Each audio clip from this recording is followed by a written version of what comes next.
Live, and I'm late, and I'm sorry that I'm late. I was just talking with my wife here. We had an incident that came up, and it needed to be dealt with before I went on. So, welcome to the Anyone Can Farm live chat Tuesday night edition. I'm Mark, your host. Let's see the date. I should know the date. It's the 16th of April, 2024, and I'm well aware of the date because yesterday was my birthday. Right? Turned 64 yesterday. Strange thing. It's really a strange thing. I remember my grandfather being 64 years old. And I thought, man, he's ancient, but what a life he lived. And I kind of feel like my whole life is still ahead of me. I feel like I still got a lot of things that I want to do and I'm looking forward to doing. And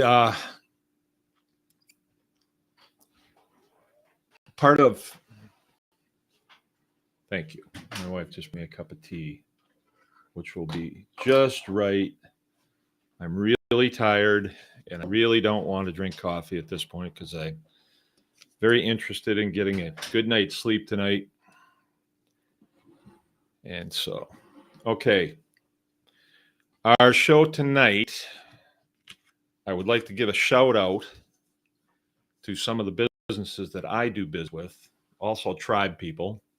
I think it's really important that we do business amongst each other. I don't endorse these businesses because they are my friends. I endorse them because I do good business with them. When I do business with them, good things come of it. And this week I did business with Spears Auto. And Spears Auto we've kind of grown together. Their business is doing really well. They have a auto lot in Cadillac. They do maintenance and repair and towing. And in the business that I'm in, I use a lot of older vehicles, even if I'm using brand new vehicles. I mean, they need to be repaired and they need to be towed when they break because that happens.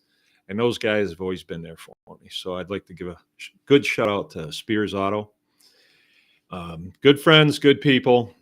If you are looking for a used car or you get into a jam, you want to go to John Spears. John and Wendy run the business. I'm friends with their kids. Their kids work for us. And, good things are happening. And we're going to press forward. The other business that I do business with is Homestead Provisions. It's Parker and Lauren Holmes. And they have a homestead over in Leroy, which is, 20 minutes from me. And Parker specializes at this point in sawing. And Lauren is his support apparatus. She does all the light work. And Parker, if I call him up and I say, hey, I need some wood, I need this, that, he'll call me in a few days and say, it's ready. Either come get it or I'll bring it to you. Very good service, very good products too. I use his wood all the time. I am doing a lot of construction here, and for me to just utilize the lumber yard, it's very expensive, and I'm not getting good quality stuff. I do use them, but this is an alternative to just rough cut lumber and other things too. And while I'm at it, I'd like to give a shout out to Barn Geek as well. I just came from the cabin next door. I was sitting over there looking at it. I was trying to get my head together for this operation tonight and this conversation I have, because I'm not sure I have it completely fleshed out, but I do want to try and talk about this tonight because I think it's critical. There's a lot going on in the country right now. There's a lot going on in people's heads right now because of just the way it is, just the way it is. Last week, was it Monday? Yeah, it was Monday. We had the eclipse. But anyway, shout out to barngeek.com. if you want to put up a structure and you need some plans or you need some ideas, Aaron is the guy to talk to because he's a wealth of information and he's become a very good friend too. And I do business with him. They get milk from us. They get bread from us. I get plans from them. And I think we're going to go a long way together as, homesteading operations. And that really is what it's about. We need to do business amongst the people that we want to see succeed, and when we do business with them, we lend a hand in their success. Like, I really need Spears to stay in business. I really do. I really need Parker and Lauren to stay in business at Provisions. I really need them to stay in business. Same thing with Aaron, right? And that's just 3 that I've done business with in the last week or so, and I just want to give a shout out to the sponsors of tonight's show, and you'll see how that plays in to what I want to talk about tonight. I want to give you a heads up that we're looking at May 4th is going to be the Seedlings Exchange here at Baker's Green Acres. We open the farm up 9 o'clock, coffee, bring a dish to pass. It's kind of a day of fellowship, kind of breaking out of, this winter they've gone through, even though it wasn't really a bad winter. It's still winter, and there's certain things that go with winter. And then when springtime comes, we kind of shake off the winter and say, oh, this is why I do what I do. I had a revelation the other day. I almost made a video. I planned to do it, but I didn't get around to it because I've been very busy lately. And I was going to start it off, but I had a friend one time who was a drug addict. I wouldn't say really he was a friend. He was a guy that went to the church that I was going to out in Montana. And I got to know him. And one time he said to me that part of the problem with the addiction that he had was he was always chasing the buzz. And I can kind of relate to that because one time I broke my leg and they gave me some, I forget what it was. I forget. It was a narcotic for sure. And I broke it on a Friday evening.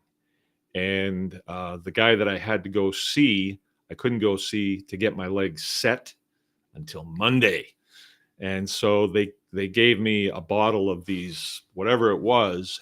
And I remember going to the hospital. I was really distressed because my leg was broken and it hurt quite a bit. And I was scared.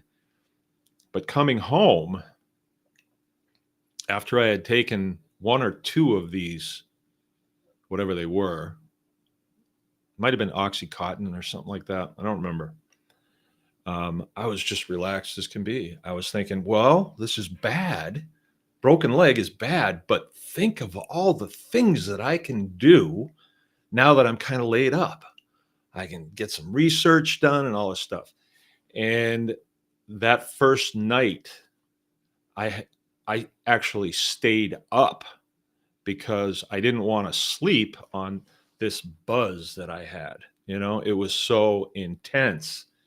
And the next day, it was like, that was really good. I want to get that back.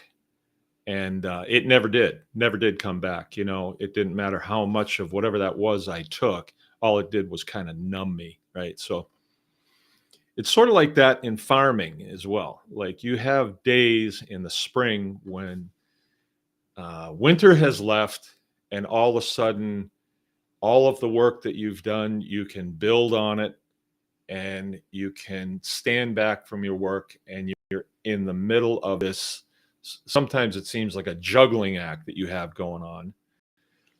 And these guys are over here. These guys are over here. They're creating milk. They're creating beef. These guys are creating pork. These guys are making babies. These guys are, it's all going on and everybody's happy and we live in it, and then you get a sunset and you get that buzz and you say, oh, now I know why I do this. Now I know why I do this. And I wouldn't want to do anything else.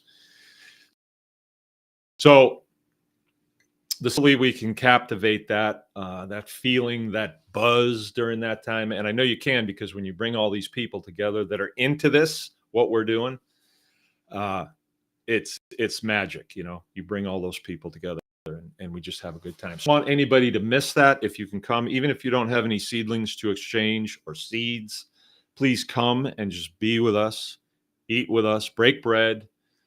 It's just a good time of fellowship and friendship and all those things. Right. So that's going to be on the 4th of May. So that's coming up. If people want to camp out during that time, that's fine. The campground, it'll be open. The campground, the water's on now because we're into warmer weather. So everything should be good. The thing after that that's coming up is the Mitten Homesteading Conference. That's going to be the 17th and 18th. That I don't have control over it, although I'm going to be speaking at it for 2 days. And seeing so far the people that are putting that together, Mina Postman, putting that together. And she's got a cohort. I can't think of her name right now. Just became friends with her on Facebook a short time ago. But they seem like they're really nice, they're really energetic. They've got a lot of things lined up, and this could be the beginning of a really good thing, because Michigan doesn't really have anything like that I know of, where we come together on a larger scale in a larger venue. So it could be really great. And I'm going to be there. Jill's going to be there. Maybe a couple of kids will come with us. And I hope you all can make it. Tickets are on sale. Keep in mind, when there's something like that goes on and there is a charge for it, tickets, you should pay that willingly, and even overpay, pay for other people to go, because if it doesn't pencil out, you can't expect people to. None of us are independently wealthy, monetarily wealthy. Maybe some of us are, I don't know. But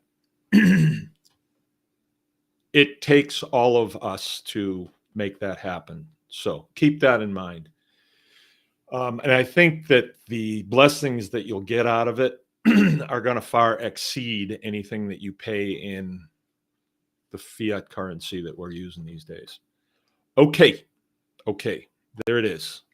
So the subject that we're talking about tonight, this is kind of the umbrella, is comes from a question that showed up on the tribe, and it was, how to avoid guaranteed pitfalls that come with starting a homestead. What are some of the pitfalls? Now, there's lots of them, and I had to just kind of review the things that I thought about, and I go into a couple of them, right? And maybe if people want to chime in and add some in, we can talk about those too. But I can think of a couple of beauties right off the bat. When a person, it seems, when a person responds to the call of being a homesteader, a lot of times what I've observed, and in my own life, what I've observed is you're responding to a void that exists in your life here on planet Earth as humans. And you see things, maybe it's a calendar, maybe it's a book, maybe it's just a post you see on Facebook. I saw some beautiful posts this week. Let's see who's with us. Okay, Jay-Z's with us. Hey, been a while there, stranger. Crunchy Mama's with us. All right, TB, David Duncan. All right, Inga's with us. Great, right on. And who did I miss? Let me back up here a little bit. Keith Sutton's here. I was with Keith yesterday. And to be honest, I've been I've had some down days lately. I've really had some down days.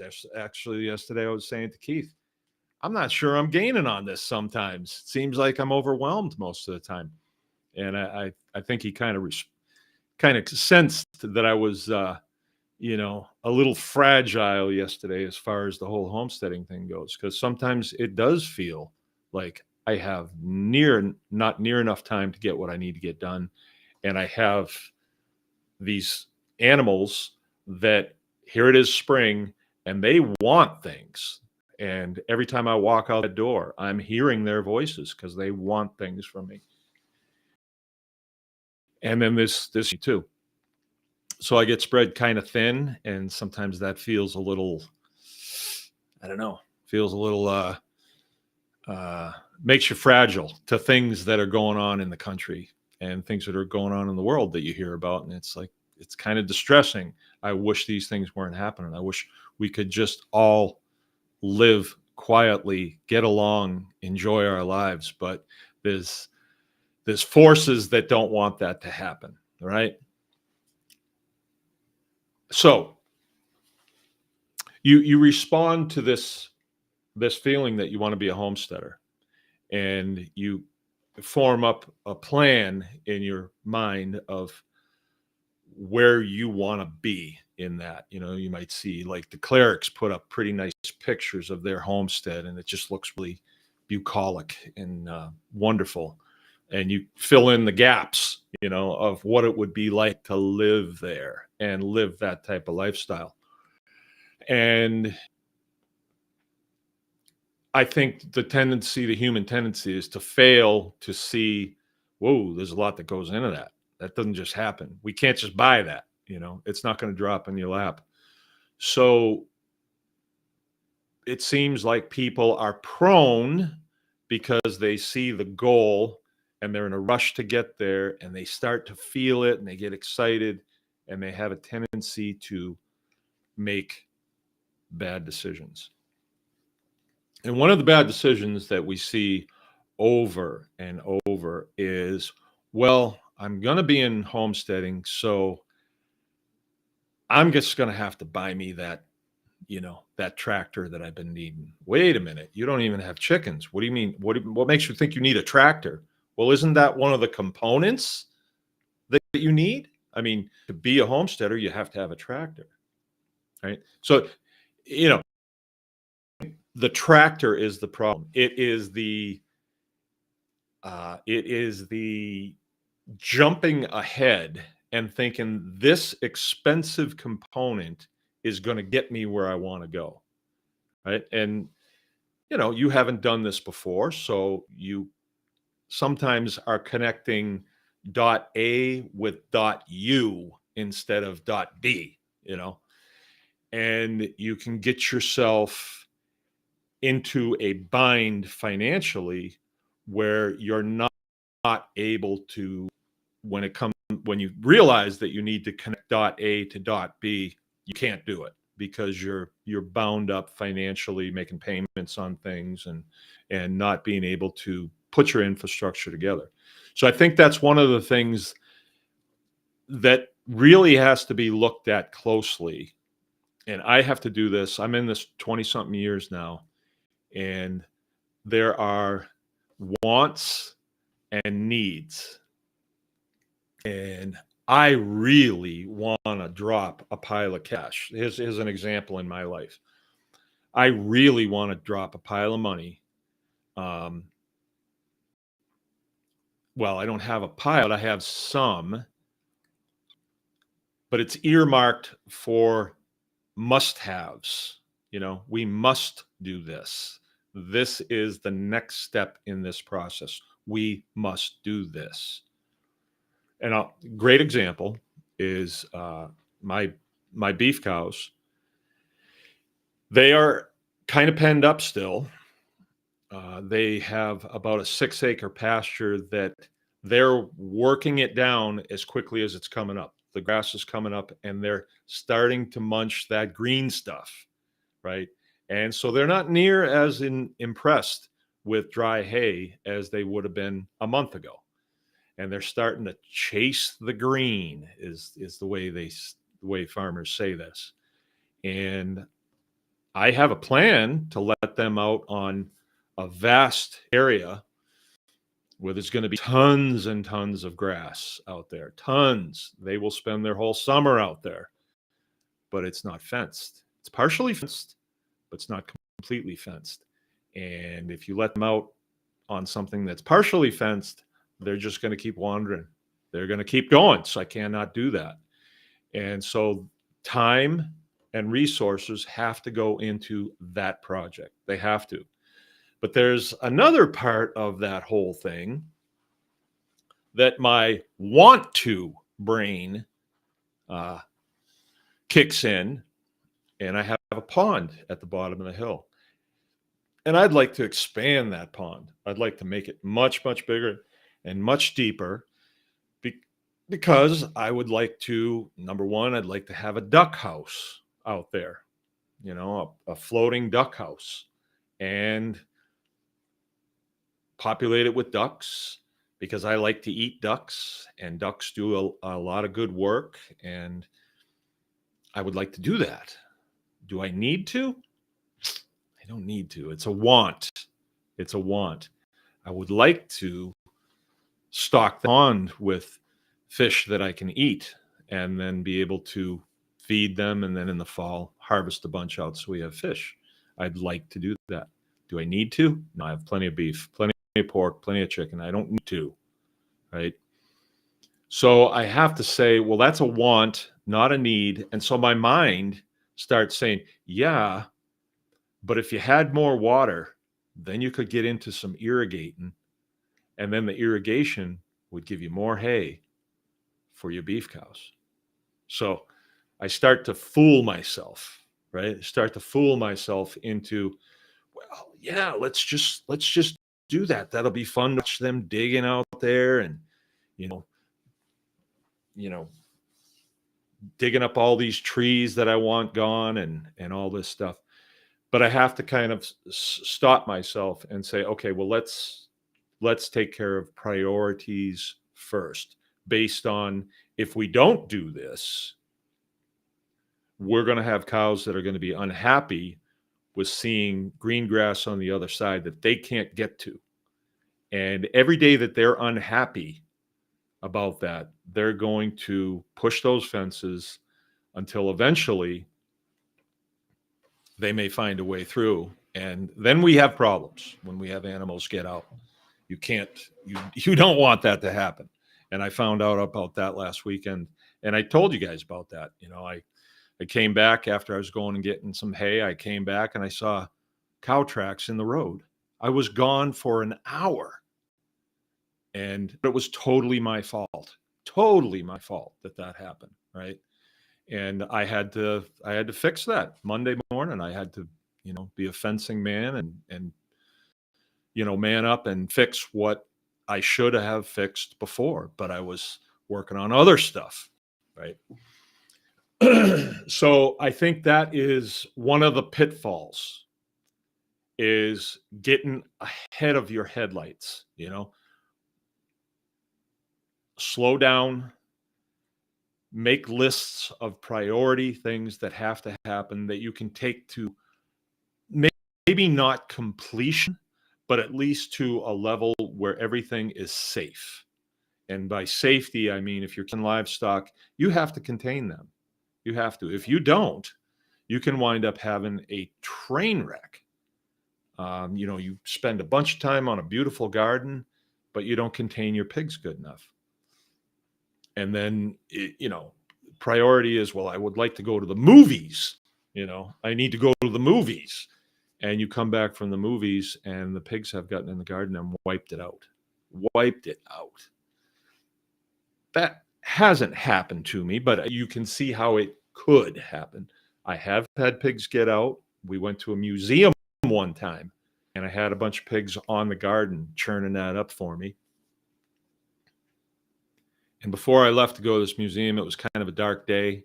We had to go down to Kalamazoo. It's an aviation museum. I was really excited to go because I'm really into aviation. And when I got back, they had gotten out and they had just torn up the lawn and the berry bushes and done a lot of damage. When I got home, they were all back in because they wanted to get back into their beds.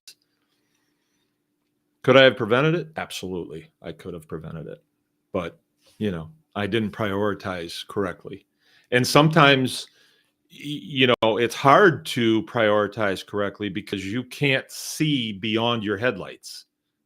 In that case, I learned a valuable lesson that day, a very valuable lesson that day. And I don't think that I'm going to let that happen again. So when I see things going on in my pig areas that I know is a precursor to something happening, I'm on it. I don't, I'm not going to say, well, I'll take care of it tomorrow. No, I'm taking care of it right now because I want to sleep tonight. Okay, so that's one of the things right there is getting ahead of yourself and putting yourself in a bind.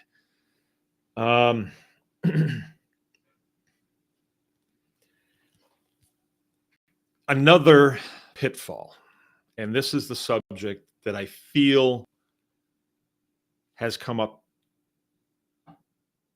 in the last couple of weeks. And I'm seeing it. I'm seeing it on the internet, seeing it in the homesteading community. And this is a little, how do I say this? This is a little sensitive to call out. And it could be taken the wrong way. It could be. But it has to be said. All right. Our priorities on the homestead is to processes that go on here, right? If we are a homesteader and we are farming and we are herding, we're herdsmen, let's say. We have a herd of pigs, or we have a herd of cattle, milk cows, whatever. That is our priority. But if we become, and I've entered into this realm, I have, and I something in my gut was like, I don't know if this is what I'm supposed to be doing. It doesn't feel right. If you become a content producer, then you are chasing popularity on the internet because you produce content so that you will get a lot of attention. And like in the YouTube world, if you get a video that gets millions of views, it equals dollars. And you know that there are content producers out there that is their focus. When you watch their content, and I will leave the names out, you guys can fill in the blanks.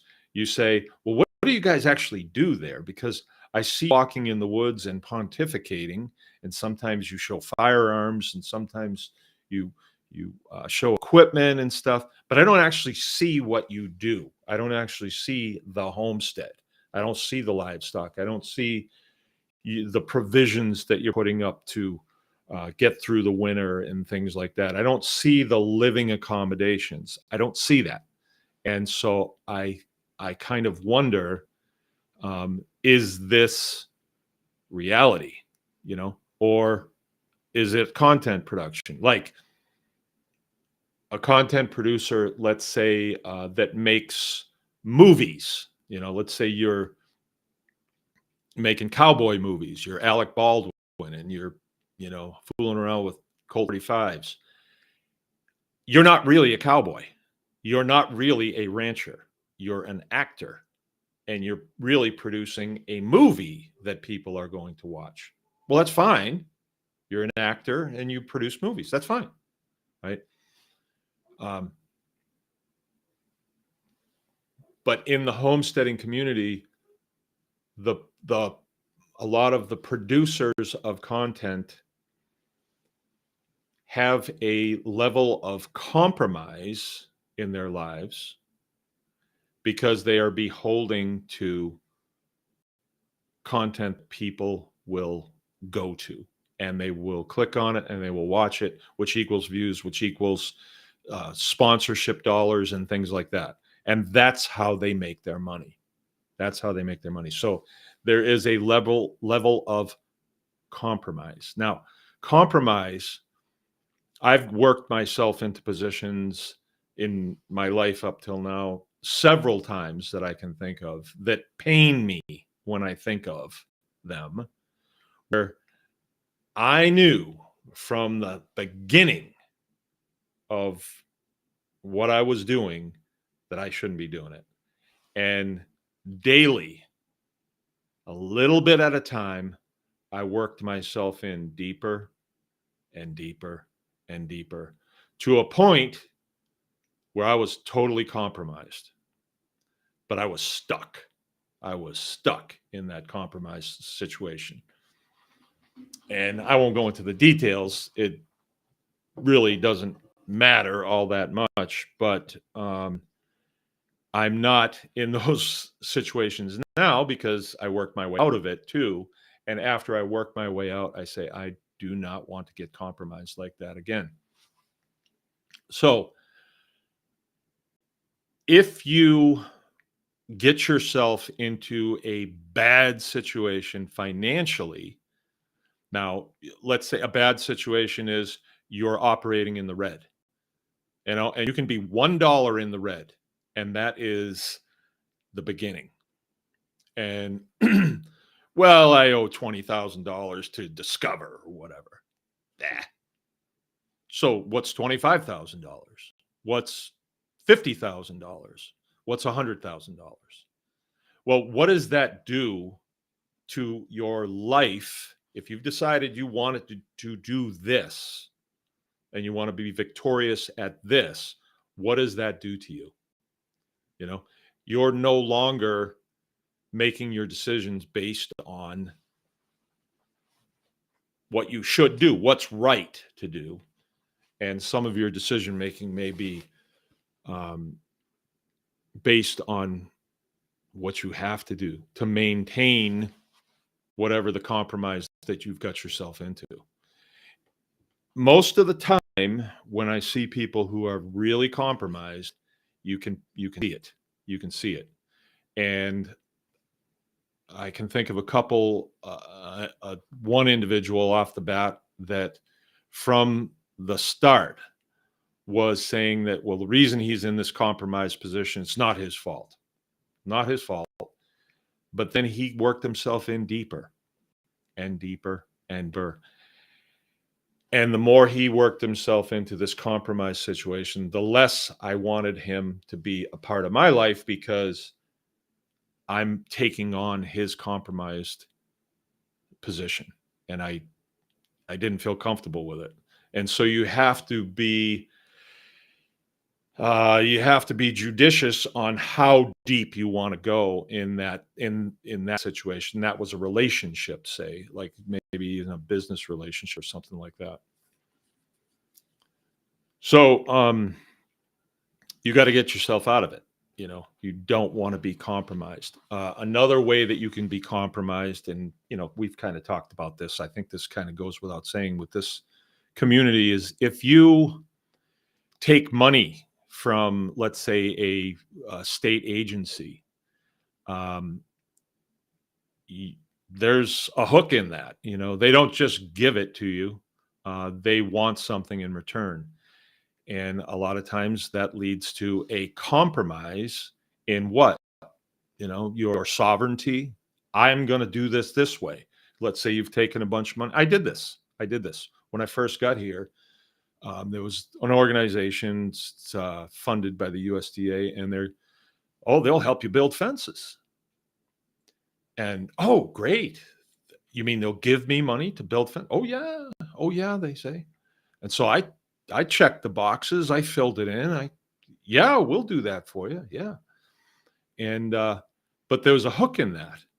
They wanted it done their way. They wanted the fences built with the materials that they say. They want the fence posts to be spaced the way they say, and they're going to come and look at it, and you have to do it their way And if you don't, then you've invested all this money in this fencing material, and they'll say, no, we're not going to pay that. And in my case, they would be like, well, we don't want you to be fencing through here because that's wetlands, and we don't want your cattle on wetlands. Not good. Not good. Well, why not? I say. I mean, isn't that good? They drank out of it. Can't they walk around on it and stimulate the growth? Oh, no, they say.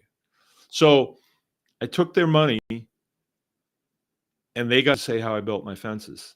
And they kept offering it to me, and I realized I'm not in charge of this operation anymore. They get to say, what animals, my stocking rate, all that stuff. And then they wanted reports on how things were going. They were gathering data from me. So I nixed that. I said, well, that was something that I did, but I don't think I'm going to do that again. And there's lots of programs out there like that. And I don't think it's a good idea. I mean, you guys can do what you want, of course, but understand that if you get yourself in a compromised situation, it's going to have repercussions down the road, in that you will not be the sovereign. You're not the one that gets to make the final decisions on things. Another area in that is licensing.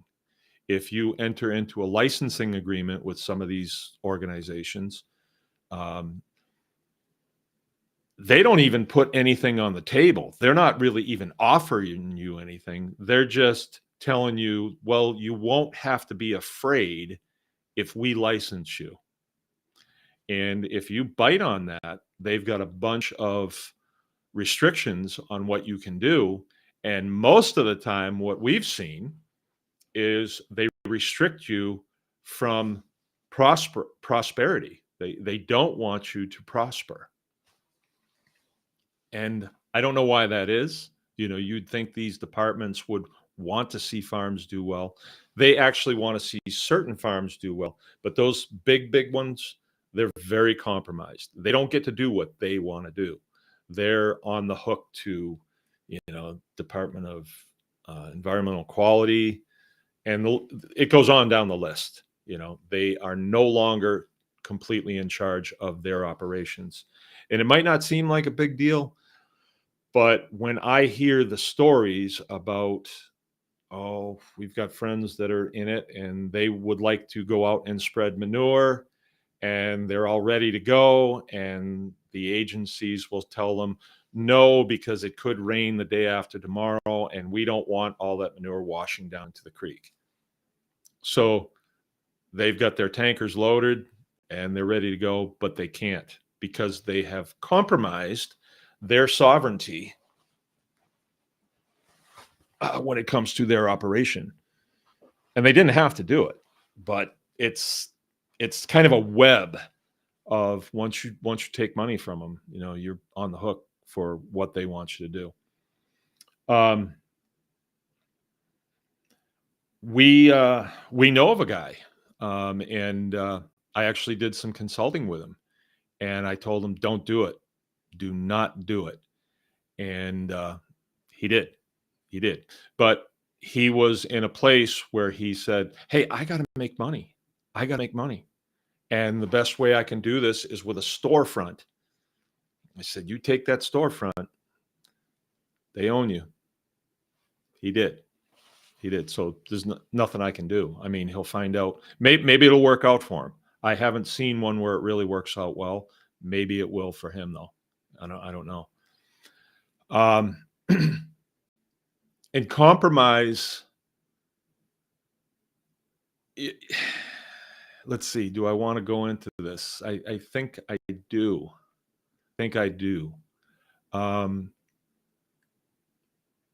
I started out 2024 with the year that a lot of things are going to be brought to the forefront. A lot of the people who are in positions of authority are definitely compromised. They've been elevated to certain positions because they compromise themselves. So whoever elevates them to that position has them. And now we're starting to see people in Hollywood, people in politics, people in the music industry, people within the military community, I'm sorry to say, in some of our more elite units. There's some very bad information that's coming out about some of these folks, and they are kind of turning on each other. They're turning each other in. So in an organization, say like elite military organizations, that all of a sudden Hollywood wants to make movies about what they're doing. That bothered me, right? Because that is not how we operate. We have a job to do, and it's not about fame and fortune.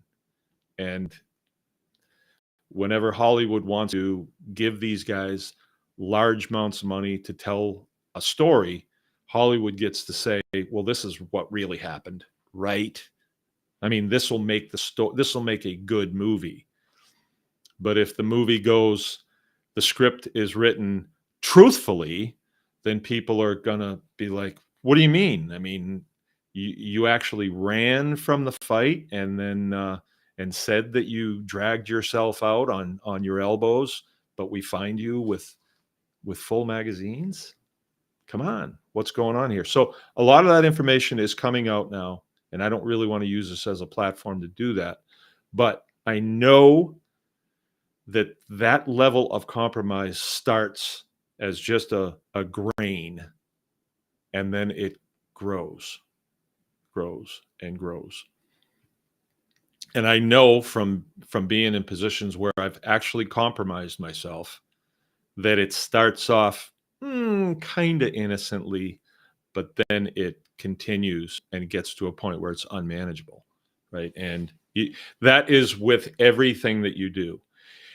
And I think it's important to bring this up, because you might be saying, well, why are you talking about this? That we're homesteaders, well, what is industrial agriculture about? Is it really about this is how much money you can make to pay these massive loans back that they're getting from these loan agencies that are giving hoops of money and then forgiving loans like that? Is that right? Let's say that you're a farmer, and you're living on your grandparents' land, and now you're in charge, and some third party comes in and says, get big or get out. Here's the money to get big. You're saying, yeah, but I don't know if I should do this. But then you do. Why did you do it? Well, compromise. You knew you shouldn't have done it, and now you're in a real fix. And the money system is like this too. We went off the gold standard at 71. So now our leaders, our politicians, they can, well, yeah, we spent a little bit more money than we had, but it was for the good of the country. So is it good to go into debt like that?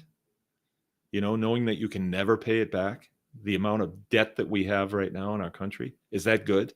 That is a compromised position. Who do we owe it to? Who owns the debt? We're slaves to them. Not good. And I think it's important to bring this up because 2024 is going to be the year of rectification of a lot of these things. Through good means, bad means, it's going to come out. And some of the staples that we need as a human race come from right here on the homestead, right on the farm. They come from here. Small farms like us, family farms, we can't operate in the red. We can't do it. How are you going to do that? Are you going to get our lenders like tripping over themselves to give us money? No. And there was a time, there's been a couple times here, where I've said, we need to we just need to expand, and then we'll start making the money. We can pay back these loans. We need to take some loans, Jill. And Jill's like, she never out and out says no to me. She never says no to me. But if she kind of gets a funny look on her face, then well, I'll hold. I'll hold because I know she's wise. I know she knows things, right? She's got good horse sense, I guess. We'll call it horse sense. She might forget things sometimes, but overall, she signals me that maybe we shouldn't do that. And we haven't. So, and I'm glad we haven't. Just a quick story about a real life thing that happened here. We moved here. I was coming out of the military community. I had a belly full of that because that is a business of death and destruction. That's what that's all about, new and efficient and better ways to hurt and kill and destroy, right? Sometimes it's justified, I guess. I don't know. But I wanted out in a bad way. And the little bit of farming experience that I had when I was in, I said, I waited out and it was like, boom. I didn't want anything more to do with the death and destruction. And I wanted to be into farming. And when we came here, I had a rough idea of what should happen. And I kind of relied on several people that were here already and knew what they were doing, that they would take me in and they would show me what to do, or I would be able to glean from their operations what I should do. And there was sort of like an imaginary door that just fell. And I was on my own. You're on your own, buddy. And I think that was something that I was brought through. I am a believer. I believe in the God of the universe that created me and created me for a reason and kept me from those things. Let me get burned on a few of them, but kept me from those things. So we had to learn a lot of hard lessons, but we're where we are now. And I'm glad we are where we are now with the state of the world. We're on a solid path, providing, the creek don't rise or something beyond our control happens. If we just keep plodding along, one foot in front of the other, we're getting done what we feel we need to get done to become more sustainable and more profitable and healthier, happier, and fulfilling the mission that it seems as though we're supposed to do, is to help other folks with this and bring truth to the discussion here. And I can bring truth to the discussion because I am not compromised. I say what I want on here. I hold back a little bit because this platform doesn't belong to me. It belongs to YouTube. And if I talk about certain things directly, well, they'll just take me off. So there is a bit of compromising there because without this platform, we don't have our own platform, but you all know that I call it the way I see it. And I can do that because I'm not compromised. I do not have a massive, like, Polaris doesn't sponsor my farm so I can show off their side-by-sides and stuff. But they say, but don't talk about abortion. Don't talk about that. We don't have any of that. I didn't take a big check from them at some point and say, okay, well, I won't talk about this. I was working with a guy one time.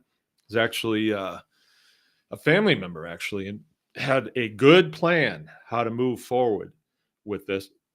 And he's like a health coach or something. But he said to me one time, man, you can't, you gotta you got to cool it down on the abortion thing. You can't talk about that. And I said, why? And he said, well, I mean, it's a sensitive time, and there's a lot of people that don't like that kind of talk.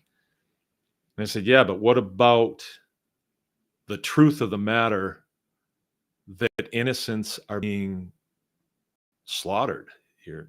Do you expect me to just make believe that's not happening? I can't do that. And I was not able to compromise myself like that with him. I couldn't do it. And so we just had to kind of part ways on the thing. I just can't do that. I got to call it the way it is. I mean, people listen to me here because I'm telling the truth about farming, homesteading, and just plain, healthy living, just normal. Well, it's not normal anymore because a lot of people are compromised, right? We saw this during the last big operation. If you want what they have, you had to jump through their hoops. Well, I didn't need what they had because I produced my own, because they're so compromised, you don't even want to eat the food out of the store anymore. It's so much stuff is coming out about what's actually coming out of these stores and the manufacturing processes. And we thought that, oh, the USDA and the Food and Drug Administration, they're keeping us safe. No, they're not. They're totally compromised, right? They're totally compromised. They're pushed and owned the oligarchs that run these big food companies. So, it hasn't gotten to the point where they're just wiping out small farms. But if you've gotten yourself in a bad position, a compromised position, that they can pull things away from you to make you fail. And working towards a lifestyle and a life that is uncompromised is a day at a time. It's a decision at a time. And I'm visions regularly that I have to say, I'd like to, it's a good offer, but I can't take up on that offer. I can't do it because it's not the right thing to do. And every time that I am faithful in a decision like that, things go easier here. Now, I may not have that Corvette sitting in the driveway like I've been wanting, but anymore I don't want that Corvette. It kind of, that was a thing that was dangled out in front of me at one point. I don't want that. And I really don't. I mean, it serves very little utility at this point anyway. You never know. 20 years from now, I may be out of the farming business and doing something else. I might have retired or something, and then you'll see the Corvette. But I doubt it. I kind of doubt it.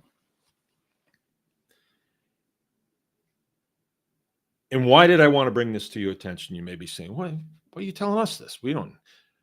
Things are changing, right? They're changing quickly. Last week on Tuesday, we were kind of waiting for the locust that they said. We had the eclipse, and they were supposed to launch satellites, and all kinds of things were supposed to break loose. And I barely noticed it. It kind of came and went. And I was like, well, where's the locust? Didn't they say that right in this area, there was just going to be this huge explosion of locusts? It didn't happen. It didn't happen. And I've thought about that. I've thought about my own life. Well, one of my kids had a situation that came up in his life, and it was an offer made to him to compromise himself. And in his young life, he even kind of ran it past mom and dad, like, well, I'm thinking about doing this.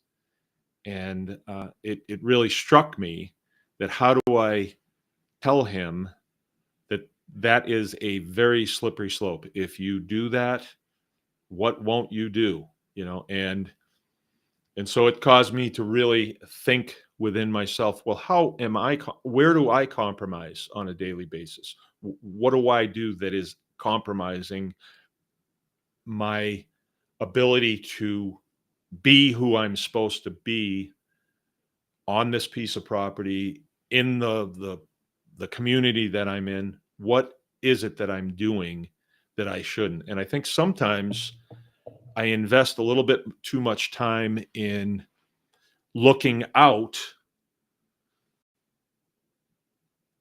and seeing what's going on and saying, well, I need to do that. I need to do that because I need to know what's going on. But when I ask myself the question, can you do anything about Iran launching missiles into Tel Aviv? Can you do anything about that? No, you can't. So I see the article, I read it, I say, well, that's too bad. I wish that wasn't happening. But then I got to get back to building this fence. But I am compromised to some degree because I spend too much time thinking, ooh, this could be the end here. This could be bad, you know. But I can't let myself do that because it takes away from what I am doing here. And I think that this is very important work. And I'm passing this on because I believe you all are going to be called on in the near future. I believe this, and I'm not sure where I get this from, but I believe that we are going to be kind of the remnant of the beginning of bringing back a bunch of people into food production, because we've put it in the hands of just a few, and they've been able, with just a few people, do massive food production because they've compromised themselves in their environment by using chemicals and heavy metal and all the things that they've done. We know that. Compromising their husbandry with their animals, you know, animals that are inside their entire lives on concrete. That's a huge compromise. I mean, if nothing else, you may have to answer for that someday because those animals belong to someone else and that's how you're treating them. You may have to answer for that. That's a compromise. There's nobody in these big CAFO operations that think this is the way to do it. I'm so glad I'm doing this. No, they're holding to the people that are shelling the money to them. You know, if you go to these big lending organizations that dole out the money, and say, well, I know, yeah, I know about building these buildings and concentrated feeding operations, but I want to build fences. We're not giving out money for fences. That's what they say. We don't do that. That's the way it was done forever. But now all of a sudden, build these buildings. Oh, we'll give you money for that. We'll give you money for the concrete and all the massive lagoons that they build filled with manure, and then pull all that groundwater up and put it in with the manure and store it all up, you know, and then put it in these huge tankers and go out and destroy the roads and squirt it every place and stink the whole neighborhood up. Yeah, we'll give you money for that. That makes sense, doesn't it? No, it don't. It's a huge compromise. Everybody that's doing it knows that it's wrong, but what are they going to do? They're struggling to make a living. You know, what do you want them to do? But did they, you know, like, I know a guy that was milking 80 cows, had a pretty successful little operation, and then he was offered, "How would you like to be in this? We'll give you millions of dollars to buy this equipment, and then you can do this function for all these people, and so they won't have to do it." And little at a time, compromise, compromise, compromise. Is he happy with what he's doing? I don't know. From what I hear, no, you know. And where does that discomfort come from? Because when you compromise, you know you're doing something that you shouldn't. You know it. I shouldn't be doing this. And but That's the nature of getting someone into a compromise situation. You can get them to do what they want you to do because they need you to do it, because they're compromised too. They need somebody to do their dirty work. So there's my spiel about compromise. A small farming operation could become a very mid-size, wonderful, profitable, employment-based farming operation that can feed lots of people and feed them good food that is not going to compromise their health. Right? When you're eating stuff, the one that really sticks out that came out recently, right? I'd say a year ago. Was it a year ago? Or maybe 2 years ago. We went to Maryland to visit my son, and we'd heard all these things about Chick-fil-A. Oh, Chick-fil-A isn't open on Sunday because it's a Christian organization. Oh, Chick-fil-A doesn't hire homosexuals because they adhere to Christian values, and da da da da da. Chick-fil-A this, Chick-fil-A that. Hey, we got to try this. We went in there. It was really nice. The people were great. The help was great and everything. Sat down, got this meal. It was okay. Tastes good. Tastes good. Were we living high on the horse a few hours from there? No, we weren't. Like, we're sensitive to rotten food because we eat so much good food that when we eat bad food, you can feel it. It's a heavy feeling. And then the next day you get the squirts and everything else. Like, your body is saying, what are you doing putting this in me? I don't like this. And now we're finding out that their food is some of the most heavily laden with chemicals, like a laundry list of things in a chicken nugget. Come on. Why? Why would they do that? They're compromised. They're not doing what they know they should do. What about the decisions not to be open on Sunday and not hire homosexuals and all that stuff? What about that? I don't know. Set them aside, drew a lot of people in that are kind of more concerned with not living that lifestyle and not promoting that lifestyle. Maybe it was maybe. I don't know. But when you got right down to it, when we ate it, we could tell that it wasn't really real food.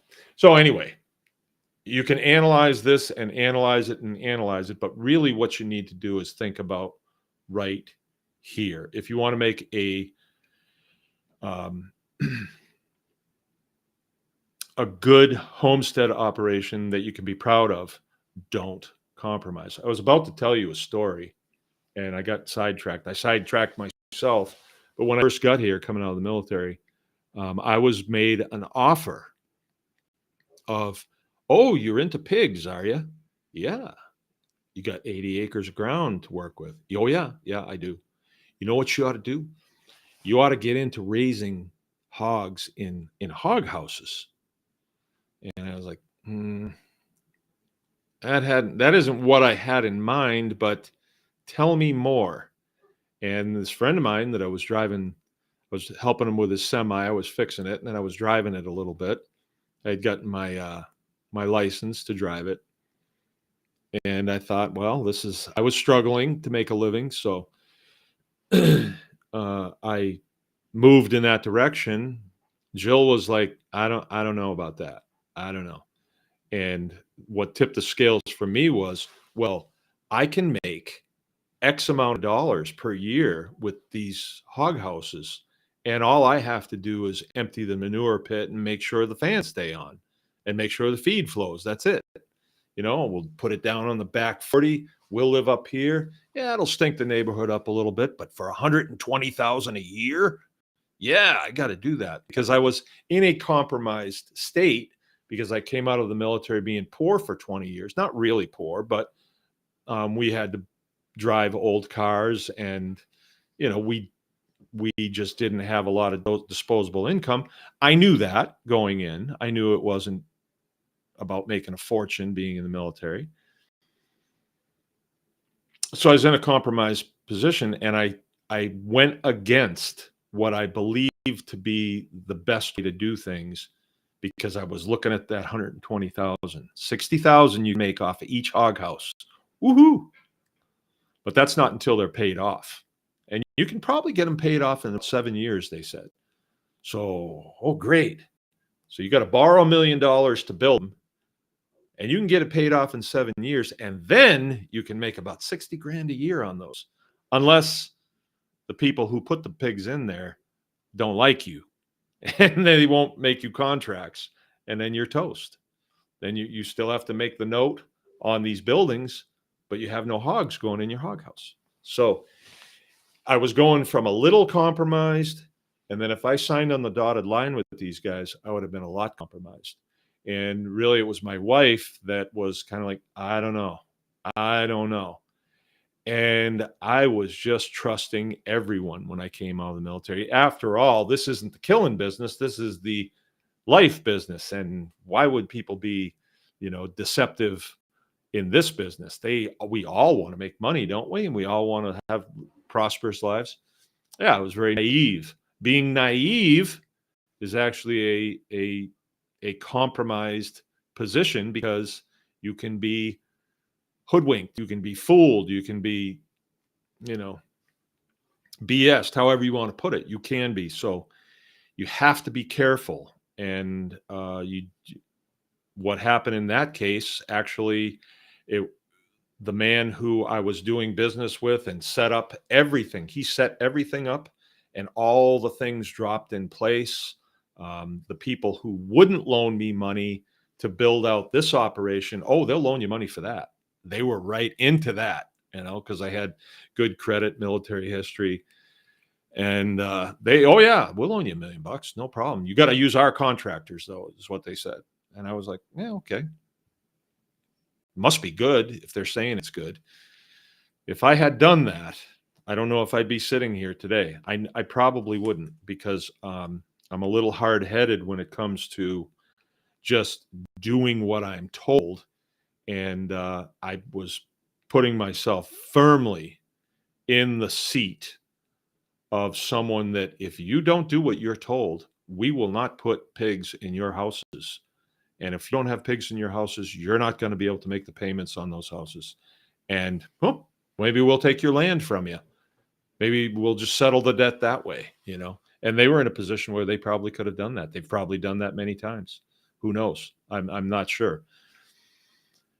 But because I listened to my wife, her intuition, actually, it was other things too. The man who was supposed to put the contract in front of my face and sign it was supposed to come here I've told this story before. He's supposed to be here on a Saturday, and at 10 o'clock. And I thought, okay, let's get everything, get the kids all shined up and everything looking good. And the guy didn't show up. He didn't show up.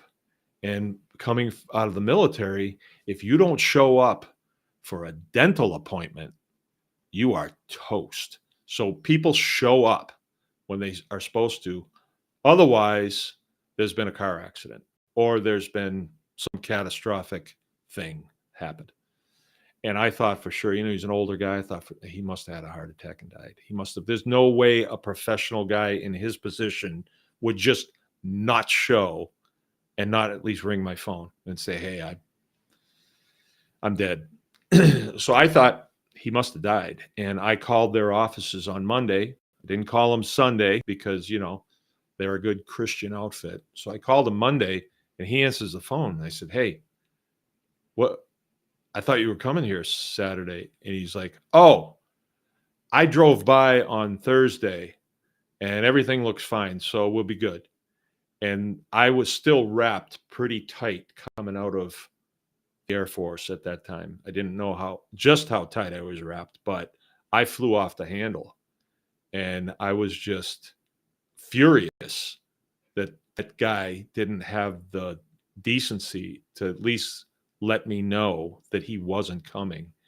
And it fell apart right there, because I wasn't going to. Well, at least it appeared that I was not a very malleable person to this guy. I'm sure after our conversation, and so he ditched me after that, which turned out to be a blessing. Really turned out, because if I had done that, let's say I had two huge hog houses down there, um, and I have to empty the manure out of there, that's got to go someplace. And the neighbors wouldn't like that. I mean, just like I don't like when they spread cow manure. Cow manure's got a smell to it, but it's nothing like pig manure. Nothing like pig manure. And so I would have been in a compromised position. My neighbors would have hated me for the smell. Plus, when I would spread it, they there would have been an outcry, and it probably would have spilled over into uh, the the cow community, and they would have hated me too. Like, hey, we had a good thing going here before you moved in the neighborhood. So that's one of those places where I was guided out of a bad situation, kicking and screaming, saying, "Well, why do you do this to me? I'm just trying to make a living." But I dodged the bullet by about this much. And I'm glad I did, because that would have been very tough, very tough. So, I mean, we can look back in the past and say, well, I dodged it here, dodged it there, but now looking forward, we have to play it smart. Have to play it smart, and you have your decisions very carefully going forward. Hear more all the time about they call it different things. They call it war on farms, they call it the war on food. But there is a continued push for centralization of production. But as much as there is a push in that direction, there is the push against it, because the 30-year-olds and the 40-year-olds are saying, I'm not eating this stuff. I'll produce my own. And oh, by the way, the cities that you lured us into to work in cubicles or whatever, they're war zones now. So we're not going to live there anymore. We're out of here. And we have people coming to us now in their 30s and 40s, well educated, motivated, capable. They may not have farm skills, but they're very trainable. And they're saying, we want to do what you're doing. We want to do what you're doing. Because there's that gap in the human heart that whenever you have worked your way into a compromised situation, let's say you've moved to Minneapolis and you work at a firm, you're making big money, but it's all going through your rent and your food because you live in that city. And I shouldn't pick on Minneapolis. I do a lot, but they're all kind of like that. And you're thinking, yeah, but one of these days, things are going to turn. But then they never do. They never do. Yeah, you make big money. And, when you tell your friends that live out in the countryside that, I make nearly $200,000 a year. Yeah, but you know what it costs to live there? You know what a house costs there? Do you know what cost of living is there?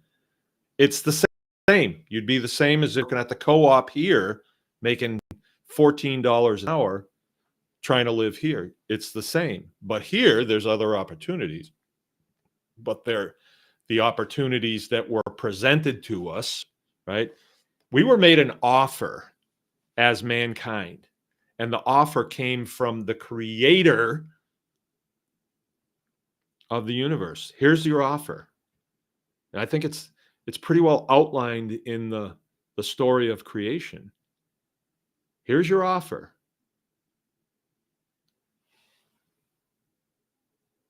But people said, well, that's hard. Or they got tricked into something else, into something easier, some networking position or something else. What do you do for a living? Well, I am a bookkeeper. But what else do you do? Oh, nothing. That's all I do. I'm a bookkeeper.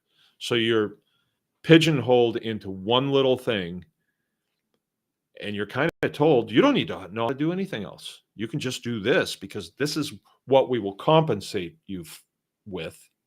And with this, you can have anything you want. So they kind of believe that I can be powerful too as a bookkeeper or a spreadsheet person or a computer programmer, but they don't know how to do anything else. We are blessed to work in this career field where we're encouraged to learn, well, by ourselves. We're encouraged to learn, you know, uh, water systems, plumbing, pipe fitting, carpentry, welding, small engines, big engines, equipment operation, livestock, veterinary practices. The list goes on and on and on. And sometimes I'll get somebody from the outside will say, "Yeah, but you're not licensed, are you?" And the only way that I can really deal with that is to kind of make fun of it. I mock it, right? And it's kind of caught on, right? And like Carl Menke. Carl Menke was the barber in Southern Michigan that during the shutdown said, "Well, I'm not going to shut down. I'm 77 years old and I've been cutting hair every single day my whole life except Sunday. I'm not shutting down." And so what did old Gretchen do? Gretchen Whitmer, our governor, take his license from him. And that old man said, he's a friend of mine. We're not good friends, but we're on the same page. He says, "Well, all I need to cut hair is a pair of scissors and a comb. I don't need a license." And he continued to cut hair. And that defiance of which Whitmer led to 100 people going to the state capitol and setting up chairs, barber chairs, and cutting hair on the lawn there at the Capitol building, right? Powerful. And the lesson to be learned there is if you get yourself in a compromised situation with the state, what are they? I mean, I don't want to paint them all as horrible, but there's a lot of parasitism in state and local governments of people who don't do anything, but they kind of manage the prosperity people who are doing the thing. They manage their dollars and through licensing. So if you want to open up a restaurant in town, well, you gotta bow down and kiss the ring of the health department and Department of Agriculture and any other weenie that comes along that wants to tell you what to do. So who do you really work for? You work for them, and you get the scraps after everything's done. It's crazy. But we don't have to do that. We don't have to do that. We don't have to engage in any of that licensing at all. And we're very lucky that we live in a country that's a representative republic that's governed by a constitution, the Constitution. So don't compromise on that either. If you engage in a process that is legal, which means there is no law preventing it or restricting it, no law. I'm not talking about a regulation or a fatwa or anything else like that, or policy, or got a piece of hair in my mouth. Then you engage in that process and you do it proudly, knowing that you're protected by the U.S. Constitution, and do not compromise on that. Do not compromise on that, because if you do, it's a slippery slope and you'll lose everything. So there it is. I'm gonna leave it at less is more and leave it right there and see if there is any comments here that I need to comment on. The thumbs up would be a big help in this. Barn Geeks with us. Good. John. I'm not sure who John is. John is just John. Oh, I thought for a minute it was Johnny Spears, but I don't think it is. David Duncan. And if they find an endangered moth, you have to fence around their have. Yeah. Buying into their game puts you in a compromised position too. I had a long conversation with a veterinarian the other day, and he's trying to advocate for a woman who is a dog breeder, and she's been in it her whole life. And now all of a sudden they got a new animal control officer in the county that she lives in. It's up in Sheboygan County. And this person has access to her operation because she has a kennel license, right? She didn't have to do it. But she did. And when she got that license, she signed away her freedom. She basically signed it away. And so this weirdo had access to her property and went on the property in January. And in between watering in the morning and watering in the afternoon, the water was frozen. And they got her for animal cruelty over that. Yeah. And under the terms of her license, they restricted her operation and put her out of business. Now she's got a family to feed, and they did her. They did her good. But she never should have taken the license. She just should have operated her kennel under the Fifth Amendment. But she didn't. And, there's a compromise in society because we don't even know as a people what our rights are. Why is that? Why do you think that is? I think that's because in high school they don't teach civics. And if they do teach government, they're teaching a bunch of fluff that doesn't have anything to do with you instead of your rights under the Constitution, which is a huge problem. And I sit here as somebody who knows that to be the Constitution to be solid, because I wouldn't be sitting here without it, as a lot of you know. 20. Okay, David Duncan saying 20 ingredients in French fries. Yeah. Mr. J, deepest. Ballistic Mystic, manure train now. Hey, David Duncan, a little encouragement. Good talk. Thank you, Pastor. All right. Well, if there's any input, I will certainly comment on it. If not, we're an hour and a half in, and I think I've kind of exhausted to tell you tonight. And hopefully it can get passed on, and hopefully this gets seen more. I'm not all about just tickling your ears with the fun stuff. Sometimes we have to talk about hard things. Failure is not an option if you go into this and you want to be successful. Failure is not an option. Just don't even think about that. When you think about a possible area where you're going to have a problem, think about how you're going to get around it before it happens, right? Adapt, overcome, and never give up. Okay. And remember, anyone can farm. Tomorrow night will be our 8 o'clock consulting call. If you're not a member of the Anyone Can Farm Tribe Plus, you can become a member of the Anyone Can Farm Tribe Plus very easily. Go to bakersgreenacres.com and follow the links. It's kind of a paying as you go thing, but we have a consulting call that we do on Wednesday nights, and we can get into the specifics of your farmstead operation. When you've come to a place where you have to go left or right and you don't know which way to go, then we get together on a Zoom call every other Wednesday night and we discuss things.